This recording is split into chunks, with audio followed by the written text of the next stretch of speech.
our midweek worship this evening. Tonight we are just taking a pause. Take a deep breath, let it out, and let yourself be fully present tonight. You'll see tonight we're starting our worship service in Jack's Food Pantry. We're in the basement of Bismarck United Church of Christ, and these are the Jack's Food Pantry shelves. And you'll notice that they are entirely empty. They're empty for a reason. They're empty because this church throughout the pandemic is taking part in a fast. But not the type of fast you're thinking of. The type of fast that is spoken of in Isaiah. Listen now to the scripture from Isaiah.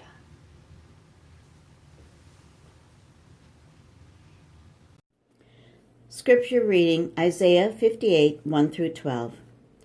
Cry aloud, spare not. Lift up your voice like a trumpet. Declare to my people their transgression, to the house of Jacob their sins.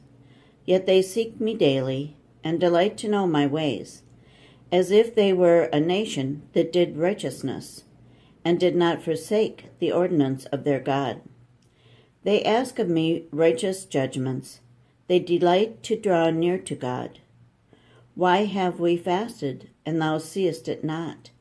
Why have we humbled ourselves, and thou takest no knowledge of it? Behold, in the day of your fast you seek your own pleasure, and oppress all your workers. Behold, you fast only to quarrel and to fight, and to hit with wicked fist. Fasting like yours this day will not make your voice to be heard on high. Is such the fast that I choose, a day for a man to humble himself? Is it to bow down his head like a rush, and to spread sackcloth and ashes under him? Will you call this a fast, and a day acceptable to the Lord? Is not this the fast that I choose, to loose the bonds of wickedness, to undo the thongs of the yoke, to let the oppressed go free? Is it not to share your bread with the hungry, and bring the homeless poor into your house? When you see the naked, to cover him, and not to hide yourselves from your own flesh. Then shall your light break forth like the dawn, and your healing shall spring up speedily. Your righteousness shall go before you, and the glory of the Lord shall be your rear guard. Then you shall call, and the Lord will answer. You shall cry, and he will say, Here I am. If you take away from the midst of you the yoke, the pointing of the finger, and the speaking wickedness, if you point yourself out for the hungry, and satisfy the desire of the afflicted, then shall your light rise in the darkness, and your gloom be as the noonday. And the Lord will guide you continually, and satisfy your desire with good things, and make your bones strong. And you shall be like the watered garden, like a spring of water, whose water fail not. And your ancient ruins shall be rebuilt, and you shall rise up the foundations of many generations. You shall be called the repairer of the breach, the restorer of streets to dwell in. You've heard about this fast from Isaiah. This church isn't the only one that's fasting, in that we're finding other ways, new ways to live into doing justice, live into serving one another. There's many organizations around Bismarck-Mandan that are also fasting for justice, fasting for peace, fasting to care for one another by doing everything we can to care for one another. Tonight, we're going to hear an update on what is happening and how this community is serving those who are experiencing homelessness throughout these times, and how we can be a part of that. So join us tonight as we hear from Ministry on the Margins, who are giving our message this evening.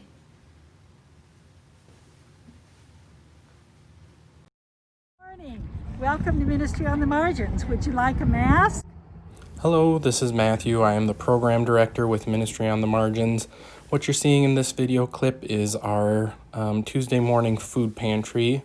We do our best to serve our community in a safe way with all the COVID stuff going on. We used to invite people inside, but now we've had to change everything up, and we're doing our best to keep everyone as safe as possible. In the next clip, you're going to see myself and Sister Kathleen just letting you know what's going on with our Bismarck community, how you're best able to serve people, and what we're doing in order to keep our community safe and to make sure that as many people are getting served as possible. So I hope you enjoy just seeing a little bit of our food pantry, and I hope you're able to learn a little bit. So coming up next, we have Sister Kathleen. We've always been needing to deal with people who are homeless, but this is a very unique time in North Dakota. Remember April 1st?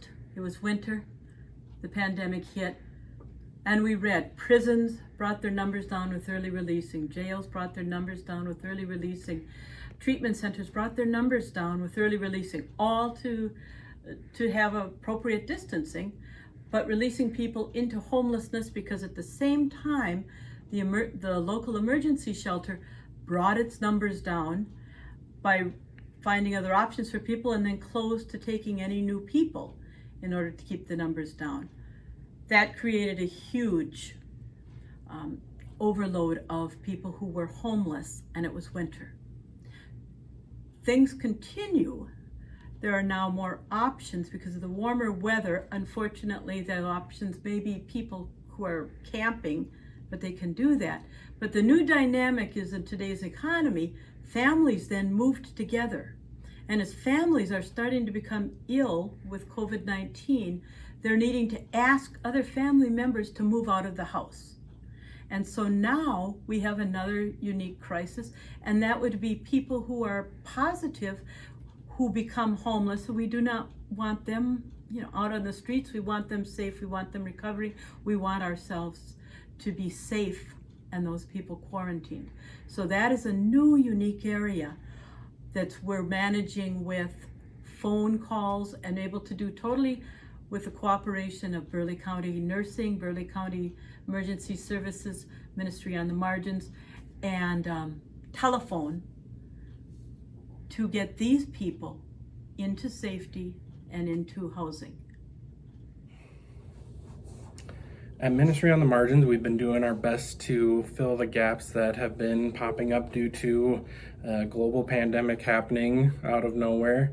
So what we've been doing is we've been working with a motel in town, and we're doing our best to serve people in need, people who are kind of falling through the gaps. And at first, when the pandemic started, we were doing our best to sort of gather up and help as many people as we could.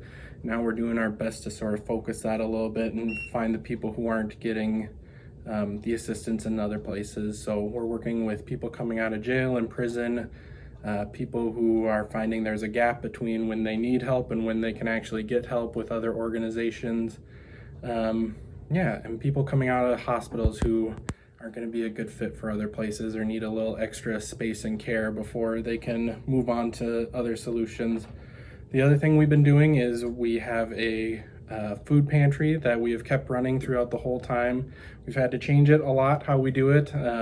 People used to be able to go through and pick out all their groceries, and now we've shifted to something that is outside, and we've got pre-packaged stuff, but we're doing our best to care for our community in a new way in an ever-changing world.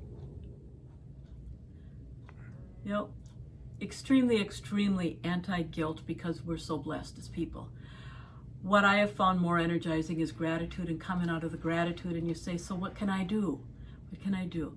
What can you do? Volunteers are needed in the food pantry, which we have switched our styles so that it's safety and social distance. Volunteers are needed at our neighbors, the soup cafe.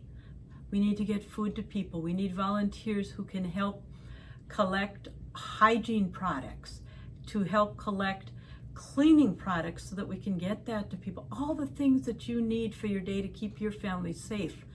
Hygiene, laundry, disinfectant. Those types of items right now are huge, and they're making a difference.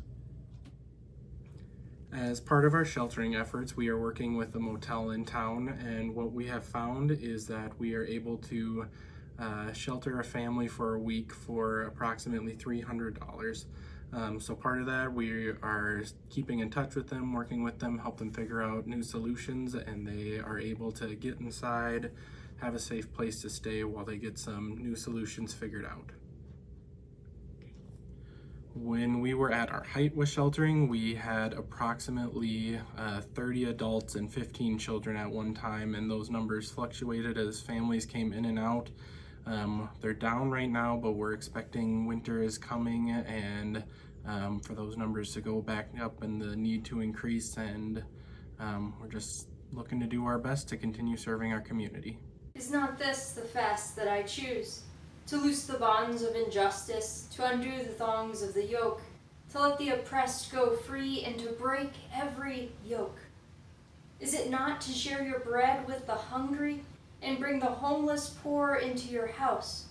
When you see the naked, to cover them, and to not hide yourself from your own kin?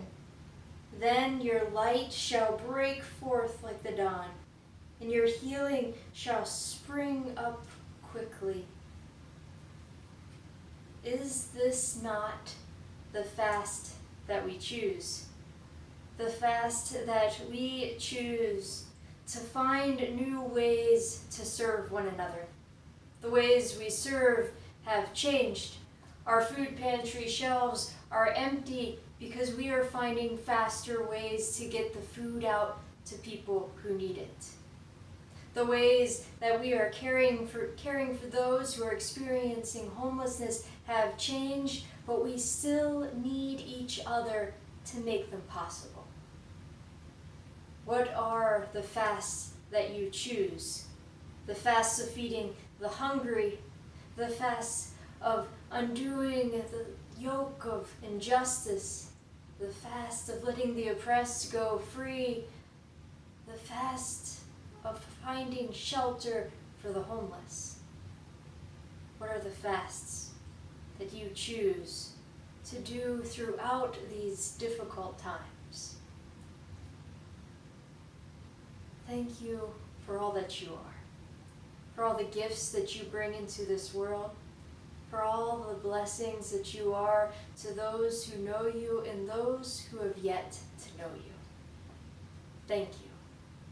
And thank you for taking time in the middle of your week to pause and listen for God's call upon your life. As you go about the rest of your week, may you find those places of fasting.